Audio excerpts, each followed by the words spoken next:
부동산 공시가격 현실화 부동산 세금 결국 오를 수밖에 없는 이유. 오늘은 부동산 공시가격 이야기를 조금 풀어보려 합니다. 최근 정부가 공시가격 현실화 계획을 다시 손질해 추진하려 한다는 소식이 들려왔습니다. 원래 이 계획은 문재인 정부 시절인 2021년에 시작됐습니다. 쉽게 말해 집값 시세와 공시가격의 차이를 줄이자는 거였죠. 당시 목표는 공동주택 공시가격 현실화율을 2021년 70.2%에서 2030년까지 90%로 끌어올리는 것이었습니다.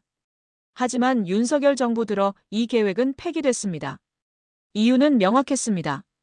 집값이 그대로인데 재산세나 종부세가 확 늘어나면서 세금 부담이 지나치게 커졌기 때문입니다. 오히려 집값은 떨어졌는데 공시가격이 오르는 현상이 나오자 윤석열 정부는 공시가격 산정 방식을 이전처럼 단순화했습니다. 즉, 전년도 공시가격의 시장 변동률만 반영하는 방식으로 되돌린 겁니다. 그런데 최근 국토교통부가 다시 움직이기 시작했습니다. 공시가격 현실화 계획 수정 방향 검토라는 연구 용역을 발주하겠다고 밝힌 것이죠. 겉으로는 현실화 계획과 합리화 방안을 함께 검토한다고 하지만 실상은 현실화 계획을 일부 보완해 재도입하려는 흐름에 가깝습니다. 왜 이런 변화가 나타나는 걸까요? 정부 재정 상황이 여유롭지 않다는 점이 큰 배경으로 꼽힙니다. 현실화율을 조금씩 높이면 증세라는 말을 직접 꺼내지 않고도 세수를 늘릴 수 있기 때문입니다.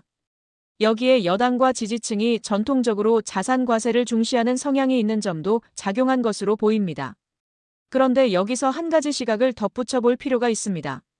사실 우리나라의 보유세율은 여전히 주요 선진국과 비교하면 낮은 편입니다. 경제협력개발기구 OECD 평균과 비교하면 절반 수준에 불과하다는 분석도 있습니다. 예를 들어 미국이나 영국에서는 주택 보유세가 연간 시가의 1%를 넘는 경우가 흔하지만 한국은 이보다 훨씬 낮습니다. 이 때문에 일부 전문가들은 세금 인상이 단기적으로는 부담이 되더라도 장기적으로는 시장을 안정시키는 효과가 있다고 말합니다. 즉, 투기 수요를 억제하고 실수요 중심의 주택시장을 만들기 위해서는 점진적으로라도 보유세를 높여가는 것이 필요하다는 의견입니다.